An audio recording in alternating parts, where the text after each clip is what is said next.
नमस्कार, मैं हूं संजय शर्मा। आप देख रहे हैं 4 पीएम न्यूज़ नेटवर्क।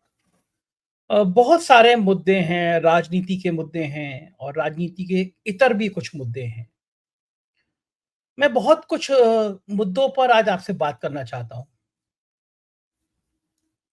इस देश के आम आदमी का दर्द कुछ आपसे साझा करना चाहता हूं। बहराइच में हिंसा हुई, उत्तर प्रदेश के बहराइच जिले में हिंसा हुई।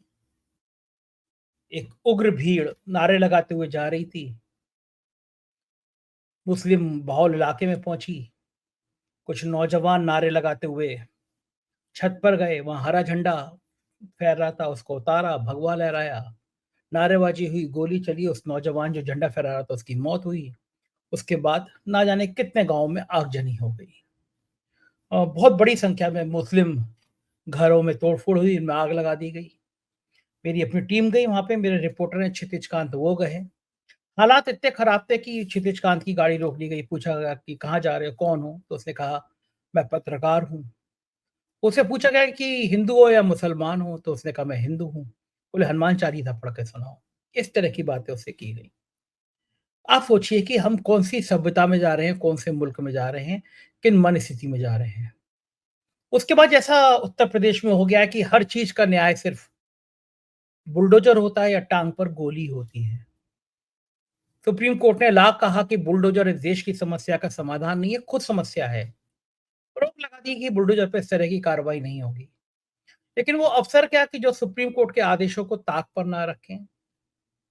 लिहाजा बहराइच में भी क्रॉस का निशान बना दिया गया।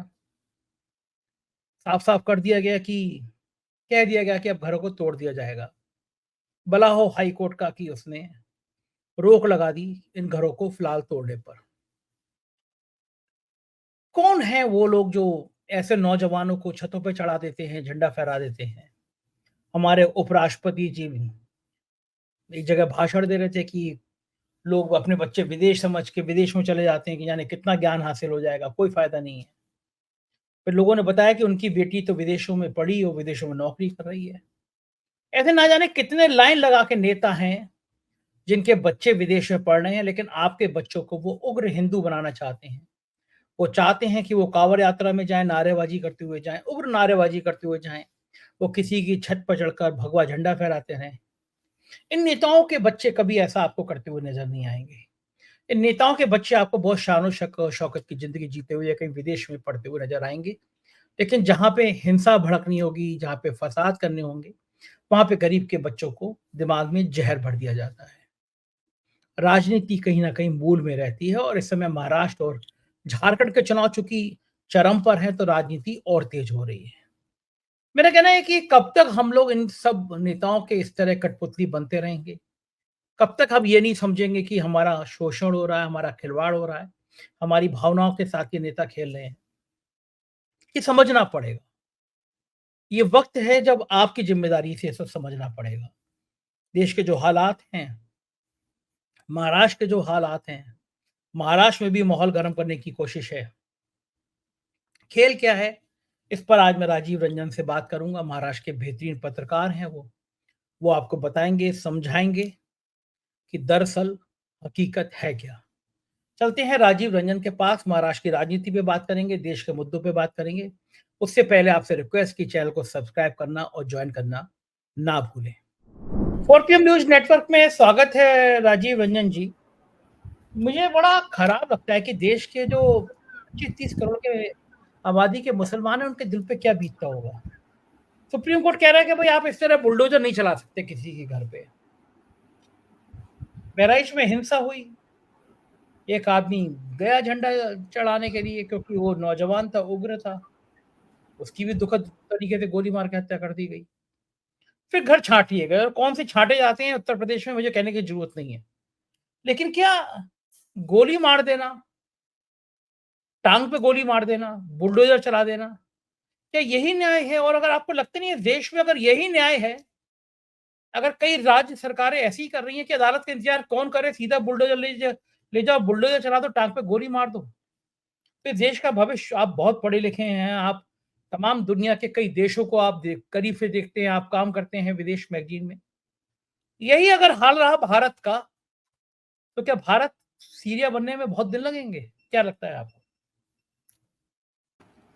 देखिए, किसी भी प्रजातंत्र का जो बेस है वो है रूल ऑफ लॉ। ठीक है, ये समझने वाली बात है कि जहां जहां जिस जिस देश से प्रांत से लॉ और संविधान, ये जो सर्वोपरि जिसे माना जाता है, वो जहां जहां से गायब हुआ, वहां वहां से उस देश, उस प्रांत, उस राज्य की अवनति, अधोगति ऐतिहासिक काल से होती आई है। कोई भी शासन काल आप उठा के देख लीजिए। मैं आपके अपने प्यारे 4 PM के दर्शकों के लिए ये सवाल पूछना चाहता हूं कि क्यों ऐसा है कि भारत ने शून्य इजाद किया। ठीक है, जर्मन जो सॉरी ग्रीक जो सभ्यता थी, उन्होंने पूरे विश्व को उस टाइम में विजय हासिल किया जब साधन नहीं थे किसी भी तरीके के। और हमने देखा प्लेटो से लेकर सुकरात तक उस समय में हुए। रोम में सीमेंट जैसी चीज की जो है डिस्कवरी हुई थी, पर वो हारने के बाद में, रोमन साम्राज्य के अंत के बाद में वो गायब हो गया। तो मैं ये सारी चीजें इसलिए बता रहा हूं, याद दिलाना चाह रहा हूं कि इतनी बहुमूल्य सभ्यताएं, कल्चर, जिन्होंने इतनी चीजों को, इतनी बढ़िया बढ़िया चीजों को इजाद किया था, वो सभ्यताएं भी क्यों धीरे धीरे अवसान पे चली गई? ऐसा क्यों हुआ कि भारत ने शून्य को इजाद करने के बाद भी एल्जेब्रिक सिस्टम डेवलप नहीं कर पाया? भारत जो है वो दूसरा मैथ्स में आगे, गणित में कहीं बढ़ नहीं पाया। रीजन ये है कि ब्रिटिश काल के जाने के पहले तक भारत में कोई संविधान या रूल ऑफ लॉ नाम की चीज नहीं थी। सेम यही चीज ग्रीक साम्राज्य में भी हुआ, सेम यही चीज रोम साम्राज्य में भी हुआ, यही सेम चीज अरबिक साम्राज्य में भी हुआ। जहां जहां पे संविधान, रूल ऑफ लॉ, जहां शासन जो है वो विधिवत रूप से नहीं चलाया जाता है, चाहे वो कितनी भी ग्रेट संस्कृति क्यों ना हो, कितनी भी महान शासन काल क्यों ना हो, वो अवसान पे, अधोगति के रास्ते पे जाता ही है। आज तो भारत में प्रजातंत्र है, यहाँ पे संविधान जो है वो सबसे ऊपर है। संविधान जो है उसके हिसाब से देश चलता है। और यदि किसी राज्य की, किसी प्रांत की सरकार ये सोच ले कि वो संविधान के ऊपर है, वो रूल ऑफ लॉ के ऊपर है, तो आप समझ जाइए उस प्रांत का, उस प्रदेश का अवनति, अवसान के कगार पे बढ़ना तय है। ये उस प्रांत के, उस राज्य के लोगों को निर्धारित करना है कि क्या वो इस तरीके के शासन को, क्या वो इस तरीके के मुख्यमंत्री और इस तरीके की कैबिनेट को आगे भी समर्थन देते आएंगे। सुप्रीम कोर्ट को, मेरी नजर में सुप्रीम कोर्ट को इसके ऊपर में कड़ी से कड़ी जो है अनुशासन की कार्रवाई करनी चाहिए। जी संजय जी। अच्छा, ये जो उन्माद होता है, जो किसी भी भीड़ को इतनी हिम्मत दे देता है कि किसी के घर में घुस जाओ, किसी के धार्मिक स्थल के बाहर गाली देते हुए नारे लगाओ। मतलब नारा निकल रही है भगवान की यात्रा, निकल रही है दुर्गा माँ की यात्रा, और एक धार्मिक स्थल के आगे खड़े होकर माँ की गाली देते हुए गाना बज रहा है।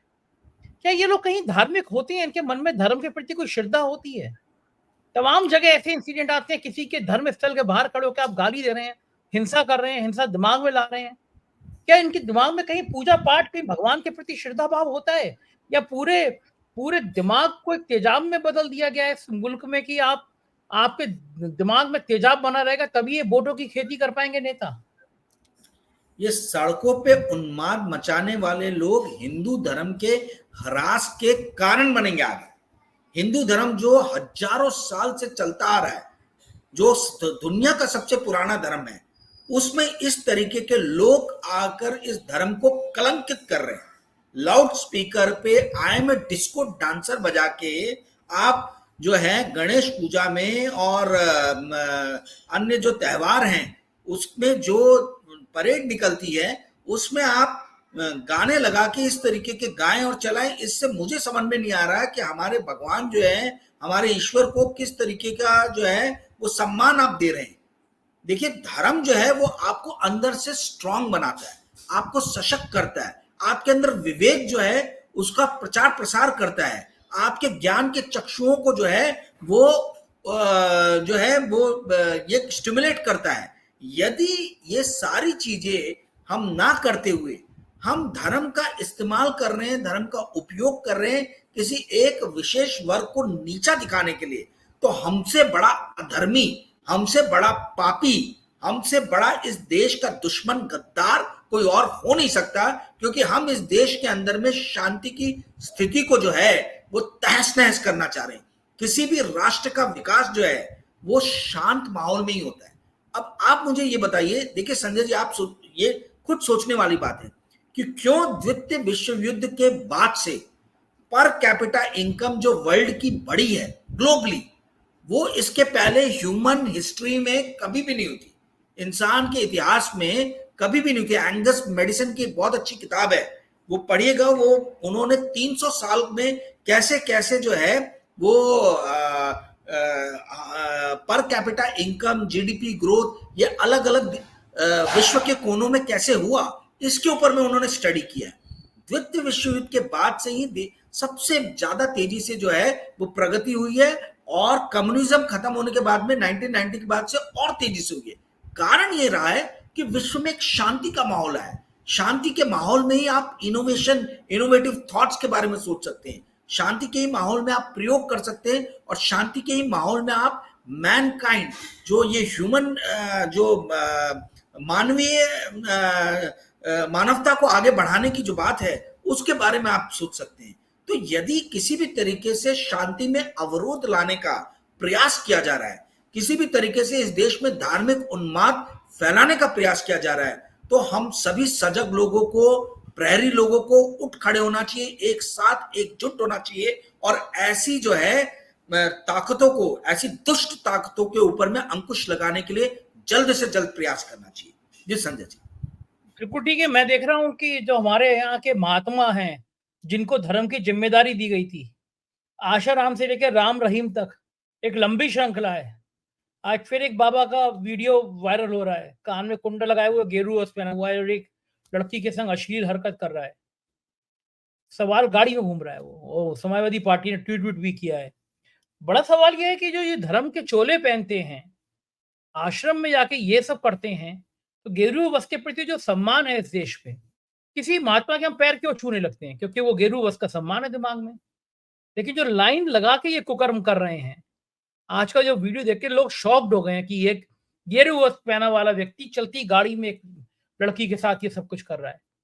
तो इन हरकतों से क्या ये जो वस्त्र है, ये जो धार्मिक हमारे मठाधीश हैं, इनके प्रति थोड़ा मन में बुरा नहीं लगता है? देखिए, ये अधर्मी पापी लोग जो हैं, अपराधी तत्व के लोग, आपराधिक मानसिकता वाले लोग, यही इस तरीके की हरकतें करते हैं। ये किसी भी तरीके का वस्त्र धारण कर ले, चाहे वो हिंदू धर्म का जो प्रतीक वाले ये हो, या पादरी बन के सफेद जो है वो पहने, या एक मुल्ला की टोपी पहन ले। ये जो मानसिकता है, ये मानसिकता जो है, किसी भी धर्म में इस तरीके के लोग होंगे, वो उस धर्म को सबसे ज्यादा जो है, उस धर्म का विनाश, उस धर्म का नाश करने का जो है वो एक तरफा इन लोगों ने प्रयोजन कर रखा है। देखिए संजय जी, बात समझने वाली, हिंदू धर्म में अब कुछ ऐसे अनैतिक तत्व आ गए जिन्होंने इस धर्म को एक बाजार बना लिया है, एक व्यापार बना लिया है, और जितने भी क्या कहा जाए, मतलब जो समाज के थपेड़ों को बर्दाश्त नहीं कर सकते, झेल नहीं सकते, गृहस्थ आश्रम में जैसे मैं और आप आके अपने जिम्मेदारियों को पूरा कर रहे हैं, समाज के प्रति भी और अपने घर के प्रति भी, ऐसी जिम्मेदारियों को जो ढोने की जिनके अंदर क्षमता नहीं है, वो लोग अब धर्म के अंदर घुस के जो है वो ज्ञान दे रहे हैं दूसरों को कि किस तरीके से विनम्र और शांत रहना चाहिए पब्लिक फोरम पे, और प्राइवेट फोरम पे ऐसी हरकतें कर रहे हैं जो आप बता रहे हैं। तो इंटेलेक्चुअल प्रोग्रेस नहीं है लोगों में, मेंटली वीक है, बहुत ही कमजोर व्यक्तित्व वाले लोग जो है वो अब गेरुआ वस्त्र धारण करके स्वामी बन गए हैं, और ऐसे स्वामियों की ही हमें अनेकों कथाएं पता चल रही है, जिससे हमारा खुद का सर जो है वो शर्म के मारे झुक जा रहा है। इस तरीके से निर्लज्ज लोगों का मेरा ये मानना है कि इन लोगों को कोड़े मार मार के, जूते मार मार के जो है, इनको हिंदू धर्म का पालन करने वाले लोगों को ही सजा देनी चाहिए। कानून तो बाद में सजा देगा, क्योंकि ये धर्म का नाम खराब कर रहे हैं, ये मेरी और आपकी आस्था के साथ खिलवाड़ कर रहे हैं, और ये पूरे देश, पूरे विश्व के सामने हमारे धर्म का मखौल उड़ा रहे हैं। इस चीज को हरगिज बर्दाश्त नहीं किया जाना चाहिए। जी संजय जी। बिल्कुल, बिल्कुल ठीक कह रहे हैं। और इस बीच में हम कुछ नेताओं की बात कर लें। हमारे काबिल उपराष्ट्रपति हैं जगदीप धनखड़। उन्होंने कसम खा रखी है कि जो उपराष्ट्रपति की मर्यादा है उसको जितना जितना वो लज्जित नहीं कर देंगे उतना कम है। वो जो प्रधानमंत्री के सामने यूँ कर रहे थे और उनकी कमर झुकी जा रही थी प्रधानमंत्री जी का सम्मान करने में। बाद में बड़े भड़क भी जाते हैं विपक्ष के ऊपर, इतिहास बना देते हैं वो भड़कने का। आज वो ज्ञान दे रहे थे कि विदेश में भेज देते हैं बच्चे, बड़ा खराब है, भारत में क्या नहीं, इस तरह का ज्ञान। और सोशल मीडिया पे जबरदस्त ट्रोल कर दिया कि साहब आपके बच्चे तो, आपकी बिटिया तो अमेरिका में यहाँ पढ़ाई-वढ़ाई करके यहाँ नौकरी कर रही है। बहुत-बहुत बड़े हमने नेता देखे हैं, जिन नेताओं के बच्चे, अनुराग ठाकुर ने कुछ दिन पहले फ़ोटो लगाई थी। बिहार के चर्चित सांसद हैं निशिकांत दुबे। ऐसे तमाम नेता हैं जो अपने गर्व के साथ बच्चों के विदेश में बढ़िया पढ़ाई करने के संग फ़ोटो डालते हैं कि हमारा बच्चा लंदन में पढ़ रहा है, अमेरिका में पढ़ रहा है। अब लंदन में नौकरी लग गई, अब अमेरिका में नौकरी लग गई। तो वही वाली बात है ना कि अब विदेश में पढ़ेगा आपका बेटा, आपका भाई, और घंटा बजाएगा हिंदुस्तान का भाई। झंडे पे झंडे चढ़े लगाएगा, भगवा लगाएगा, एक मध्यम वर्गीय परिवार का बच्चा, गरीब परिवार का बच्चा। राजीव जी, कभी किसी सेठ के बच्चे को, किसी नेता के बच्चे को आपने कांवड़ यात्रा में जाते हुए देखा है? कभी आपने ऐसे मस्जिद के सामने नारे लगाते हुए देखा है? कभी किसी घर में जाके दूसरे का झंडा उतार के अपना झंडा लगाते हुए देखा है? ये कौन बेचारे होते हैं जिनको क्या समझा दिया जाता है, जो जिनके बच्चे पढ़ाई-लिखाई से दूर झंडे लगाते हैं, नारे लगाते हैं, कांवड़ यात्रा में जैसे देते हैं, और ये समझ क्यों नहीं पाते कि हमारे नेता जो हमें ये करवा रहे हैं, इनके बच्चे सब विदेश में मौज काट रहे हैं, ये आपकी लाशों पर अपना महल बना रहे हैं। ये समझ में क्यों नहीं आता इस देश के लोगों को? देखिए, आप तो नेताओं की बात कर रहे हैं जिनको अक्सरा जो है इस चीज के लिए टोका जाता है। पर मैं आपसे सवाल पूछना चाहता हूं संजय जी, क्या आपने कभी मुकेश अंबानी और नीता अंबानी के बच्चों को कभी देखा है झंडे उठा के जो है हिंदू धर्म का बिगुल बजाते हुए यहां वहां दंगे करते हुए फिरे? इनका चैनल जो है दिन रात हिंदू मुसलमान हिंदू मुसलमान हिंदू मुसलमान करके टीआरपी रेटिंग ले रहा है, पर इनके अपने खुद के बच्चे जो है वॉर्टन और गेल में पढ़ने के लिए भेज दिए जाते हैं। क्या इतना ही हमारे मध्यम वर्गीय परिवार के लोगों के आंखों को खोलने के लिए काफी नहीं है? क्या गोदी सेठ यानी मिस्टर गौतम अदानी या उनके बच्चे कभी आपने देखे कि हिंदू धर्म करते हुए जो है वो बलवा और दंगाई बन के घूम रहे हो? कभी नहीं देखे होंगे आपने। तो आपके मध्यम वर्गीय परिवार के बच्चे क्यों नहीं इनके जैसा बनने की कोशिश करते? और जहां तक आपने वाइस प्रेसिडेंट की बात की, मैं ये कहना चाहता हूं कि देखिए, मोदी जी के शासनकाल में संवैधानिक पदों का जितना ज्यादा अवसान हो सकता है, इन पदों पे बैठे हुए लोग, मतलब ये आपस में प्रतियोगिता में, कंपटीशन में कि कौन कैसे कितने जल्दी कितने फास्ट नीचे जो है फिसलता है, उसी उसी दौड़ में जो है हमारे वाइस प्रेसिडेंट जी भी हैं। ये समझ में नहीं आ रहा कि जिस देश के अंदर में 1.1 लाख करोड़ रुपया खर्चा करके ये सेठ और हाई नेटवर्थ इंडिविजुअल और हायर मिडिल क्लास के लोग जो अपने बच्चों को बाहर भेज रहे हैं, आपको मालूम है एजुकेशन लोन जो फॉरेन पढ़ने के लिए लिया गया है लास्ट ईयर, वो 1,10,000 करोड़ रहा है। इतना पैसा लेके ये उच्च वर्ग के लोग जो है अपने बच्चों को तो बाहर भेज दे रहे, और यहां पर जो है वो हिंदू मुसलमान दिन भर जो इस तरीके के चैनल पे लोग बात करने वाले लोग हैं उनकी वाहवाही करते हैं, उनके चैनल को देखते हैं। तो इसमें कमजोरी किसकी है, इसमें गलती किसकी है? ये गलती हमारी खुद की है। और कुछ लोग, देखिए, इस देश में बहुत ज्यादा गरीबी है संजय जी, इस बात को समझिए। इस देश में बहुत ज्यादा बेरोजगारी है। यदि आप किसी के हाथ में 5,000 रुपए रख देंगे और दूसरी तरफ जो है एक तमंचा रख देंगे, एक पत्थर रख देंगे, तो वो तमंचा और पत्थर का इस्तेमाल किसी भी काम के लिए कर लेगा। तो ये समझने वाली बात है कि ये बेरोजगारी, ये अशिक्षा और ये बढ़ते हुए जो क्या कहा जाए फ्रस्ट्रेशन, डिप्रेशन जो पढ़े लिखे वर्ग के भी लोग में है जिनको नौकरियां नहीं मिल पा रही है, ये उन लोगों का क्रोध है जो सड़क पे फूट रहा है, परंतु सड़क पे गलत तरीके से फूट रहा है। हमने इसी विश्व में देखा है 10 साल पहले, 12 साल पहले कि अरब स्प्रिंग हुआ, और अरब स्प्रिंग में हमने देखा कि किस तरीके से जो दशकों से तानाशाह थे उनको जनता ने उखाड़ फेंका। पर यहां पर जिस तरीके से लोग अपने क्रोध का या बोले जाए डिप्रेशन को जो आउटबस्ट कर रहे हैं, जो अपने फ्रस्ट्रेशन का आउटबस्ट कर रहे हैं, वो इस देश को सुधारने या इस देश की एनर्जी को एक कंस्ट्रक्टिव वे में चैनलाइज करने के बदले या आपस में एक दूसरे को हानि पहुंचा रहे, यही सबसे बड़ी गलती है। और मुझे इसी चीज का सबसे ज्यादा भय है, और मेरे भय के साथ ही जो शासन कर रहे हैं लोग, उनको भी भय है कि किसी दिन इस जनता का गुस्सा जो है उन पे ना फूट पड़े। तो इसलिए जब ये उनको एक मीडियम दे रहे, एक मार्ग दे रहे, एक ऑल्टरनेटिव दे रहे कि आपके अंदर जितना भी गुस्सा भरा है, जितना भी क्रोध भरा है, जितना भी फ्रस्ट्रेशन भरा है, उसको आप धर्म के जरिए निकालिए, हमारे ऊपर मत फोड़िए। अपने ऊपर से ये डाइवर्ट कर रहे, और इसी कारण से हम देख रहे हैं कि इस तरीके से धार्मिक उन्माद की घटनाएं बढ़ रही हैं। जी संजय जी। बिल्कुल ठीक कह रहे हैं। बातचीत के आखिरी चरण में थोड़ा महाराष्ट्र की राजनीति पे भी बात कर लें, उसके बिना बात अधूरी रह जाएगी। बीजेपी की लिस्ट के बाद आपका आकलन क्या है? ये लिस्ट बहुत बेहतर है, कमजोर है, खराब है? क्या मानेंगे आप, ये लिस्ट कंप्लीट है या नहीं? देखिए, दो चीजें हैं।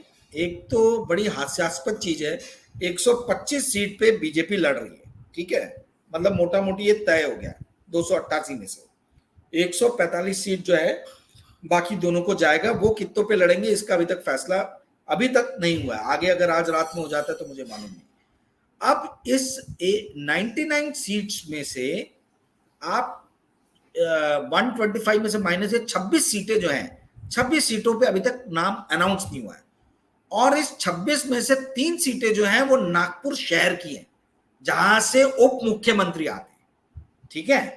तो उप मुख्यमंत्री देवेंद्र फडणवीस जी की सीट जो है साउथ वेस्ट नागपुर, उसका तो अनाउंस हो गया कि वो लड़ने वाले हैं, ठीक है। साथ ही अनाउंस हो गया कि साउथ नागपुर से कौन लड़ने वाला है, मोहन मते लड़ने वाले हैं, ठीक है। और इसी तरीके से साउथ वेस्ट, साउथ और ईस्ट नागपुर से कृष्णा खोपड़े जो 3 बार के एमएलए, उनका भी नाम अनाउंस हो गया। But central Nagpur, north Nagpur और वेस्ट नागपुर, ये तीनों सीट अभी तक अनाउंस नहीं। दूसरी मजेदार चीज, जो कामठी जो रामटेक कंस्टिट्यूंसी में आता है लोकसभा की, वहां से बीजेपी के जो स्टेट प्रेसिडेंट है बावनकुले जी, ठीक है, वो खुद लड़ रहे हैं, जबकि वो लेजिस्लेटिव काउंसिल के मेंबर। लास्ट टाइम उनकी टिकट को काट दिया गया था और एक सामान्य कार्यकर्ता को जो है वो टिकट दिया गया था, ठीक है। टेकचंद नाम है उनका, टेकचंद सावरकर। टेकचंद सावरकर एक सामान्य कार्यकर्ता था, एक कर्मवीर, एक कर्तव्यनिष्ठ, एक पार्टीनिष्ठ कार्यकर्ता था। उसकी टिकट काट के बीजेपी प्रेसिडेंट खुद इलेक्शन लड़ रहे हैं। इसका मतलब इनको, ये लोग इलेक्शन को बहुत सीरियसली ले रहे हैं, करो या मरो वाली जो जो स्थिति समझा जाए उस तरीके से इलेक्शन लड़ रहे हैं। और मजेदार बात यह है कि रामटेक लोकसभा कंस्टिट्यूएंसी की भी 3 सीटें जो हैं उस पर नाम अनाउंस नहीं हुआ है। तो जहां से डिप्टी सीएम आते हैं और जहां से इनके स्टेट प्रेसिडेंट आते हैं बीजेपी के, 25 में से 6 सीटें जो हैं ये इन्हीं दोनों के एरिया से। अब ये नाम अनाउंस क्यों नहीं हुआ? आज पूरे दिन भर नागपुर में इस बात की चर्चा गर्म रही है कि भाई जहां से डिप्टी सीएम आ रहे हैं और जहां से आपके ये आ रहे हैं बीजेपी प्रेसिडेंट बावनकुले, चंद्रशेखर बावनकुले, वहां की सीट पे नाम अनाउंस कर पाने में अभी तक ये सफल क्यों नहीं हुए? कैंडिडेट का चयन कर पाने में सफल क्यों नहीं है? या फिर ये वेट एंड वॉच कर रहे हैं, ये देख रहे हैं कि कांग्रेस अपने नाम अनाउंस करे, उसके बाद हम अपने नाम अनाउंस करेंगे। इसका मतलब है कि ये इन 3 सीट्स को वीक मान रहे, ऐसा वीक मान रहे कि अगर हमने कोई गलत प्रत्याशी दिया तो हम ये हार सकते हैं। तो ये 3 और 3 6, ये 6 सीट पे खुद बीजेपी डावाडोल है। अब आते हैं आपके ये बाकी जो सीटों का नाम जो अनाउंस हुआ है। देखिए, जैसा कि मैंने आपको बताया कि अगर चंद्रशेखर बावनकुले जो एमएलसी के मेंबर होने के बाद भी इलेक्शन लड़ रहे हैं, यानी उनको एक कोई ना कोई तो छोड़ना ही पड़ेगा, और जीतेंगे तो काउंसिल छोड़ना पड़ेगा। तो आप इस चीज से समझिए कि ऊपर से हाईकमान से आदेश क्या है। हाईकमान से आदेश है ईच एंड एवरी लीडर को कि तुम खुद मैदान में उतरो और खुद मैदान में उतर के जो है सामना करो, क्योंकि ये नरेंद्र मोदी और अमित शाह भी जानते हैं कि ये बैटल ऑफ ऑल बैटल है, करो या मरो वाली स्थिति है उनके लिए। क्योंकि यदि इस इलेक्शन के अंदर में, महाराष्ट्र के इलेक्शन में ये वीक पड़ते और हार जाते हैं, तो आप ये समझिए कि यहां से जो है नरेंद्र मोदी और अमित शाह अवसान की दिशा में बढ़ जाएंगे। और यदि ये जीत जाते हैं तो इनके हाथ और स्ट्रांग हो जाएंगे। कांग्रेस को और शिवसेना को, उद्धव ठाकरे और शरद पवार जी को, इनको बहुत ही स्ट्रैटेजिकली जो है संजय जी लड़ना पड़ेगा, क्योंकि बीजेपी बहुत सीरियसली इस कॉन्टेक्स्ट को ले रही है, आज जो नाम अनाउंस हुए उसको देख के क्लियरली ये समझ में आ रहा है। जी संजय जी, बहुत बहुत शुक्रिया राजीव जी, आपने हमें इतना कीमती समय दिया, हमसे बातचीत करी। आभार, थैंक यू। सुना आपने, ये थे राजीव रंजन, और आप सहमत होंगे कि देश की राजनीति का जो मर्म है, देश की राजनीति की जो पीड़ा है, उसको राजीव जी ने विस्तार से बताया। कैसी लगी आपको ये बातचीत, बताइएगा जरूर, मुझे आपकी राय का इंतजार रहेगा। शुक्रिया, थैंक यू।